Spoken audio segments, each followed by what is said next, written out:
À Saint-Germain-en-Laye, la salle de spectacle et de concert La Clé a dû se résoudre le 28 octobre dernier à tirer le rideau. Et même si le public ne pouvait pas se rendre à La Clé, les employés ont continué leur activité. Et pour en parler avec nous, je reçois aujourd'hui Alain de Chamboran, président de La Clé. Bonjour et bienvenue sur Sensation. Bonjour. Alors La Bonjour. Clé a subi de plein fouet, comme toutes les salles de spectacle de France, la crise sanitaire. Entre confinement, déconfinement, mesures sanitaires, couvre-feu et reconfinement, ça a été un peu les montagnes russes pour vous ? Alors oui, d'autant plus que nous ne sommes pas simplement une salle de concert, mais une maison des jeunes et de la culture. Donc nous accueillons beaucoup d'activités très diverses. Et en fait, à chaque activité, nous avons dû trouver des solutions. Et puis pour les spectacles, évidemment, là, ça a été beaucoup plus difficile. Et face à cette année 2020, quel est votre bilan ? Et surtout, est-ce qu'on peut espérer un retour à la normale en 2021 pour les salles de spectacle ?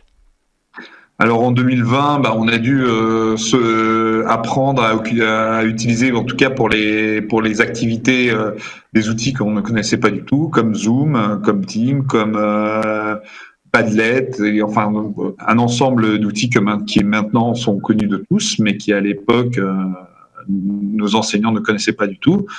On a fait pas mal de choses, donc on a profité aussi pour travailler sur les archives des concerts, et donc on a proposé une playlist de plus de 1600 vidéos qu'on peut consulter. 1600 vidéos donc de concerts qui sont déroulés à La Clé. On a aussi fait des concerts un peu dans des sites inhabituels de la ville, entre autres dans le bureau du maire, mais dans d'autres lieux aussi un peu insolites. Des concerts donc évidemment sans public, des concerts qui sont après diffusés en ligne.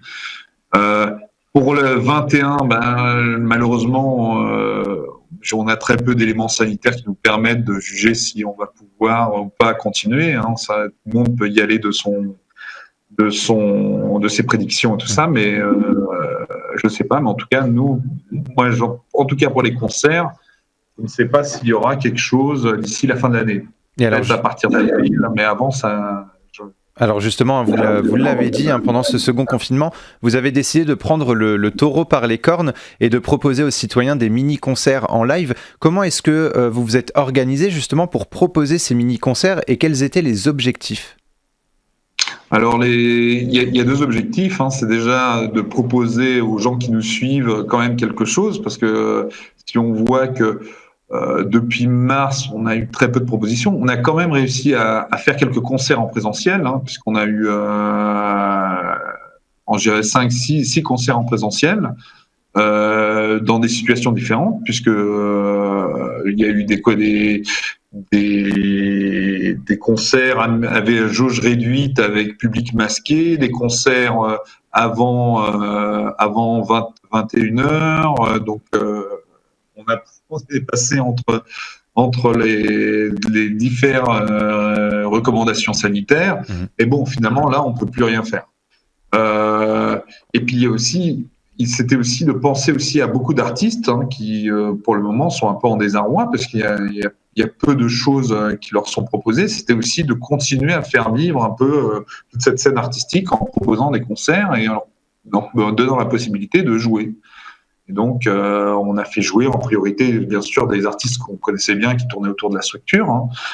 Et voilà, c'était. Voilà, votre objectif, c'était de continuer à faire vivre justement la culture pendant le confinement ? De tout un milieu qui, en ce moment, se retrouve, bien entendu, en réduit, en fait, Et les salles de spectacle ont pu, pendant le confinement, accueillir des artistes pour des répétitions ou des tournages. En résidence. Est-ce que beaucoup d'artistes ont pu profiter de votre salle ? Oui, on essaye au maximum de mettre les locaux à disposition. Mais bon, beaucoup de résidences servent quand même à organiser des tournées. Comme pour l'instant, il y a très peu de tournées qui sont en perspective pour les artistes, c'est pas toujours facile aussi de se projeter pour eux et de se dire tiens, on va faire une résidence pour organiser une tournée, mais on ne sait pas quand cette tournée aura lieu. Et La Clé propose des concerts, des spectacles et des expositions, mais ce n'est pas tout, puisque vous proposez, vous l'avez dit aussi au début de l'émission, diverses activités comme de la danse, du cirque, du théâtre ou encore de l'art plastique. Pourquoi est-ce que vous proposez autant d'activités et quels sont les objectifs ? Alors en fait, c'est pas, en fait, la clé n'est pas une salle de concert qui propose des activités, c'est plutôt une MJC qui fait des concerts. Mhm. Donc c'est plutôt en fait à l'origine une structure type MJC qui avait plein d'activités et qui, parce que beaucoup de gens tournaient, faisaient de la musique autour de cette MJC, a commencé à faire des concerts. Et puis on a fini par obtenir le label SMAC, donc le label d'État qui est scène de musique actuelle. Et on est identifié maintenant comme salle de concert, je dirais entre guillemets officielle, mais en réalité, à l'origine, on est une maison des jeunes à la culture et on est toujours une maison des jeunes à la culture. Donc finalement, on a deux statuts. Et justement, est-ce que ces activités portées envers les jeunes ont pu continuer pendant le second confinement?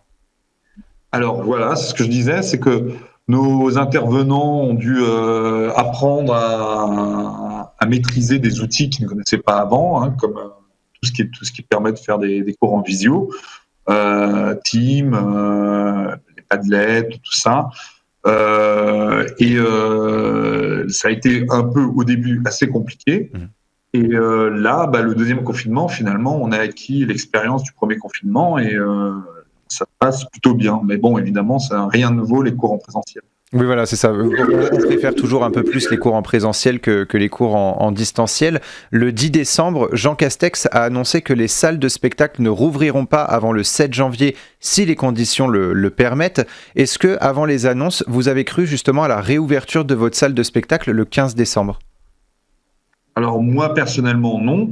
Mais je pense que beaucoup de gens à la clé pensaient qu'on allait pouvoir faire quelque chose. Et justement, comment est-ce que vous avez réagi face à ces nouvelles annonces ? Je n'ai pas été étonné, en fait. Donc, on continue ce qu'on fait. On va continuer à travailler sur la playlist. On va continuer à faire des concerts, un peu partout dans les lieux, enfin des concerts filmés. Mmh. Maintenant, ce qui est difficile pour nos structures, c'est de constamment s'adapter avec cette espèce de montagne russe, des recommandations sanitaires qui changent un peu tout le temps. Ça, c'est pas facile de chaque mois essayer de trouver de nouvelles solutions pour pouvoir maintenir une activité ou pas en maintenir. Enfin, oui, voilà, on programme, on annule, on reprogramme. Le plus compliqué finalement, c'est de s'adapter finalement à cette crise sanitaire et aux mesures sanitaires qui sont imposées. Voilà. Et après un an de haut et de bas, quel est l'état d'esprit justement des équipes de la clé ? Je pense quand même, on arrive à tenir bien sûr. Mais je pense que pour certains, il y a quand même une démoralisation parce qu'on travaille quand même pour faire des concerts en présentiel. C'est quand même la base un peu du projet, je dirais, concert, parce que sur les activités, les activités ont lieu. Et là, le fait de travailler et de ne pas avoir de fruits, de résultats du travail, c'est quand même assez démoralisant. Alors justement, on va revenir un petit peu aussi sur les mini-concerts que vous avez fait, les concerts filmés au premier confinement aussi. Il y a eu quelques artistes qui ont voulu faire des concerts de chez eux. Est-ce que vous pensez que Internet peut pallier justement à ce manque de la culture, en tout cas le temps de retrouver la culture comme on l'a connue avant cette crise sanitaire ? Alors je pense que ça peut pallier, mais ça ne peut pas remplacer, parce qu'il y a quand même... très justement, il y avait un sociologue, là on a eu une réunion dans nos fédérations, et un sociologue qui définissait très justement le concert comme une rencontre entre une salle, un public et un artiste. Et quand le public n'est pas en présentiel et quand la salle est virtuelle, c'est un peu difficile de retrouver ce qu'on peut retrouver comme sensation dans un concert. Et le plus important finalement dans un concert, c'est surtout la rencontre déjà entre les artistes et son public, mais aussi entre les personnes du public. Voilà, et puis il y a un échange, on le sent bien. Sur la playlist, c'est assez étonnant parce que quand on voit les concerts qui ont été filmés du coup sans public et les concerts qui sont filmés avec public, on voit vraiment la différence non seulement par les réactions du public, mais aussi par le musicien qui est sur scène. On sent qu'il réagit à une onde qu'il reçoit, en fait. Il y a un échange quand même dans un concert. Et c'est toujours mieux d'aller à la rencontre de nos artistes. Merci beaucoup, Alain de Chamboran, d'avoir été avec nous sur Sensation. Je rappelle que vous êtes le président de La Clé. Pour plus d'informations, un site existe, c'est laclé.asso.fr. Et pour revoir ou réécouter cette émission, rendez-vous sur notre site et application Radio Sensation.